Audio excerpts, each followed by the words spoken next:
Hello everyone. आज हम बात करेंगे स्कोलियोसिस के बारे में। स्कोलियोसिस एक ऐसी मेडिकल कंडीशन है जिसमें हमारी स्पाइन साइडवेज कर्व यानी कि लेटरल और बाहर की तरफ शिफ्ट हो जाती है। इस कंडीशन में दो शेप्स में स्पाइनल कर्व हो सकते हैं, एक सी शेप और एक एस शेप। सी शेप स्कोलियोसिस में एक प्राइमरी कर्व होता है, लेकिन एस शेप स्कोलियोसिस में एक प्राइमरी कर्व और दूसरा उसके साथ कंपेंसेटरी कर्व होता है। प्राइमरी कर्व के रिस्पॉन्स में बॉडी को मेंटेन और अपराइट पोस्चर में रखने के लिए ही बॉडी कंपेंसेटरी कर्व बना लेती है। स्कोलियोसिस या तो अपर बैक में देखने को मिलता है यानी कि थोरेसिक रीजन में, या फिर लोअर बैक यानी कि लंबर रीजन में।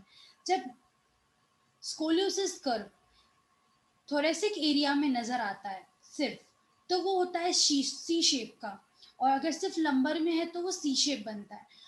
पर जब थोरेसिक और लंबर दोनों रीजन में स्पाइनल कर्व बाहर की तरफ शिफ्ट हो जाता है, यानी कि लेटरल शिफ्ट हो जाता है, साइडवेज शिफ्ट हो जाता है कर्व, तो वो एस शेप का दिखता है। यानी कि प्राइमरी कर्व के साथ साथ सी कर्व के साथ साथ कंपेंसेटरी कर्व भी नजर आता है, और जिसे कहा है एस शेप कर्व। सबसे कॉमन थोरेको लंबर रीजन में देखा जाता है। जैसे आप डायग्राम में देख सकते हैं, ये हमारी स्ट्रेट स्पाइन है। जब किसी कारण की वजह से कर्व साइडवेज आ जाता है तो ऐसे दिखता है, ये होता है स्कोलियोसिस कर्व। अब स्कोलियोसिस के कितने प्रकार हैं? स्कोलियोसिस कई प्रकार की होता है। ये किस कारणों की वजह से हुआ, इसकी टियोलॉजी क्या है, इससे पता किया जाता है। तो स्कोलियोसिस वैसे तीन मुख्य कारणों की वजह से होता है। इसके मुख्य प्रकार है इडियोपैथिक।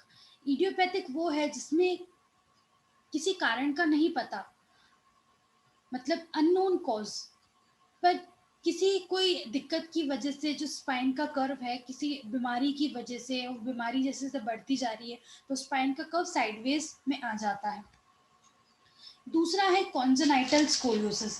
ये वो स्कोलियोसिस है जो जन्म के समय ही होता है।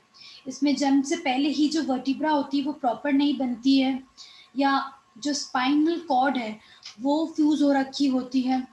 तो किसी भी कारण की वजह से जब जैसे ही जन्म होता है उसमें स्कोलियोसिस का कर्व सही नहीं रहना, ये जो रीढ़ की हड्डी है उसका कर्व सही नहीं रहना, सीधा नहीं रहना, इसे कहते हैं कॉन्जेनाइटल स्कोलियोसिस।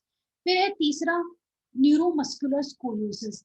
ये वो स्कोलियोसिस है जिसमें किसी न्यूरोलॉजिकल बीमारी की वजह से, यानी नसों की बीमारी की वजह से, या फिर मांसपेशियों की कोई बीमारी की वजह से, यानी कि muscular dystrophy, cerebral palsy, neuromuscular दिक्कत जब बॉडी में आती है तो इसकी वजह से रीढ़ की हड्डी का, मतलब स्पाइन का जो कर्व है वो बिगड़ जाता है, और ये इसका जो रिस्क ऑफ प्रोग्रेशन है वो ज्यादा होता है। अब बात करते हैं इन जो तीन प्रकार हमने बात करी उनमें कौन कौन से स्कोलियोसिस आते हैं। तो कॉन्जेनाइटल स्कोलियोसिस वो स्कोलियोसिस जो जन्म के समय ही बच्चे में जो कर्व है स्पाइन का वो बाहर की तरफ शिफ्ट हो जाता है, यानी लेटरल शिफ्ट हो जाता है।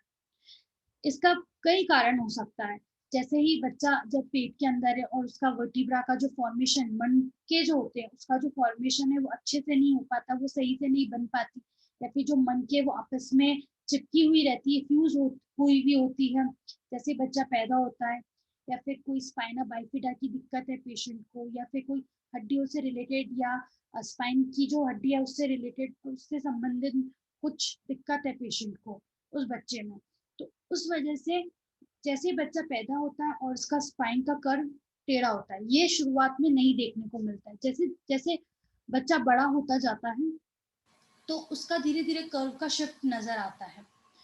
जैसे जैसे बड़ा होता जाता है तब नजर आता है कि जो कर्व है वो सही सीधा नहीं है और कर्व एक तरफ झुका हुआ है। फिर बात करते हैं अर्ली ऑनसेट स्कोलियोसिस के बारे में। ये वो स्कोलियोसिस है जो 10 साल की उम्र से पहले बच्चों में देखने को मिलता है, यानी कि 2 से 9 की एज तक, 2 से 8 तक के एज में जो बच्चे होते हैं उनमें देखने को मिलता है। इस स्कोलियोसिस में अर्ली ऑनसेट यानी कि नाम से ही पता चल रहा है पहले ही आना स्कोलियोसिस का, यानी 10 साल से उम्र के पहले बच्चों में जो ये कर्व का बिगड़ना देखना, वो अर्ली ऑनसेट स्कोलियोसिस होता है। इसमें बच्चे की स्पाइन के साथ साथ उसके जो रिब्स हैं वो भी दिक्कत होती है, इनमें भी दिक्कत आनी शुरू हो जाती है, जिस वजह से सांस लेने में दिक्कत शुरू हो जाती है। अब अर्ली ऑनसेट स्कोलियोसिस में पेशेंट का कर्व नजर आता है, और उसके साथ साथ पेशेंट को का देखने को मिलता है कि उसका शोल्डर जो है, कंधे है, वो बराबर नहीं है, वेस्ट बराबर नहीं है, हिप्स भी बराबर नहीं, एक हिप ऊपर एक हिप नीचे है, सर जो है वो एक तरफ झुका हुआ है। तो ये सब लक्षण देखने को मिलते हैं इस प्रकार के स्कोलियोसिस में।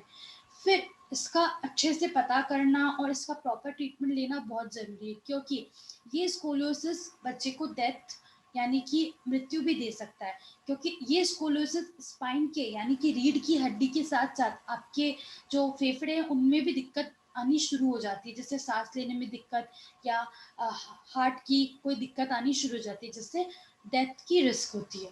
तो ये सब इसमें देखने को मिलता है। फिर एडोलेसेंट इडियोपैथिक स्कोलियोसिस, ये वो स्कोलियोसिस है जो किन्हीं 100 बच्चे में से 4 बच्चे को देखने को मिलता है, और ये 10 से 18 के बीच की उम्र के जो बच्चे हैं उनमें देखने को मिलता है, यानी कि एडोलेसेंस की जो एज होती है उसमें देखने को मिलता है। जब 10 साल की उम्र तक जो बच्चा होता है उसका जो स्पाइन का, रीढ़ की हड्डी का ग्रोथ अच्छा होता है, पर जैसे जैसे 10 से ऊपर आती जाती एज, जो रीढ़ की हड्डी का ग्रोथ होना होता है वो रुक जाता है, इतना अच्छा ग्रोथ नहीं हो पाता, जिस वजह से बच्चे को दिक्कत आनी शुरू हो जाती है।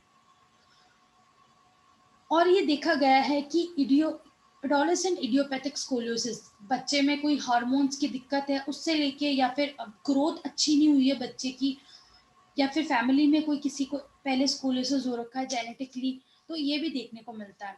फिर उसके साथ साथ बच्चे को दर्द और सूनापन नहीं नजर आता, बट जब चेक करते हैं उसके लक्षण, देखते हैं लक्षण, तो ये पता चलता है कि बच्चे का दोनों कंधे वो सही से नहीं है, कूप निकल रखी है, ट्रंक सही से नहीं है, एक तरफ झुका हुआ है, और कमर के दर्द की दिक्कत है पेशेंट को। फिर degenerative scoliosis, de novo scoliosis, ये अडल्ट ऑनसेट स्कोलियोसिस और लेट ऑनसेट स्कोलियोसिस, ये उन लोगों में होता है जो 50 तक की उम्र के, 40 तक की उम्र के लोग होते हैं, यानी कि जो अडल्ट ऑनसेट हो रखे हैं, मतलब अडल्ट के साथ साथ जिनकी और एज बढ़ती गई है, यानी लेट ऑनसेट।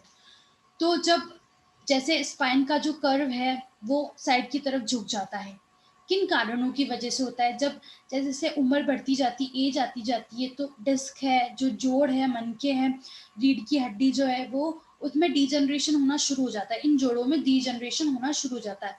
तो स्पाइन का डीजनरेशन जैसे होता जाता है, जिस वजह से जो स्पाइन का कर्व है वो एक तरफ झुक जाता है और पेशेंट को स्कोलियोसिस की दिक्कत देखने को मिलती है।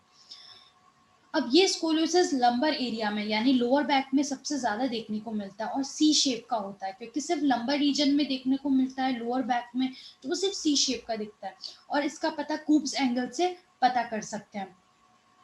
उसके साथ साथ जैसे जैसे एज बढ़ती जाती है, डीजनरेशन होने लगता है स्पाइन का, और पेशेंट की और दिक्कत बढ़ती जाती है, या फिर पेशेंट का पोस्चर जो है वो सही नहीं है, बैलेंस सही नहीं है, उसके साथ साथ ये भी लक्षण देखने को मिलते हैं। फिर न्यूरोमस्कुलर स्कोलियोसिस, ये वो स्कोलियोसिस है जिसमें न्यूरोलॉजिकल कोई बीमारी है पेशेंट को, या फिर मांसपेशियों की मस्कुलर कोई बीमारी है, या जैसे स्पाइनल कॉर्ड की कोई पहले से ही दिक्कत है, या फिर ब्रेन की कोई दिक्कत है, या मांसपेशियों की कोई दिक्कत है, मस्कुलर सिस्टम में कोई दिक्कत है, तो इस वजह से स्पाइन का कर्व एक तरफ झुक जाता है और स्कोलियोसिस हो जाता है, जिस वजह से पेशेंट अपना प्रॉपर पोस्चर नहीं रख पाता, बैलेंस नहीं रख पाता, एक तरफ झुक जाता है। अगर पेशेंट का राइट की तरफ स्पाइन है, यानी राइट की तरफ स्पाइन झुक रखी है, तो पेशेंट उसको कंपेंसेट करने के लिए लेफ्ट में झुक जाता है, और चलने में दिक्कत होती है, उठने बैठने में बहुत दिक्कत आती है, और पेशेंट के ऐसे लगता है कूप निकल गई है।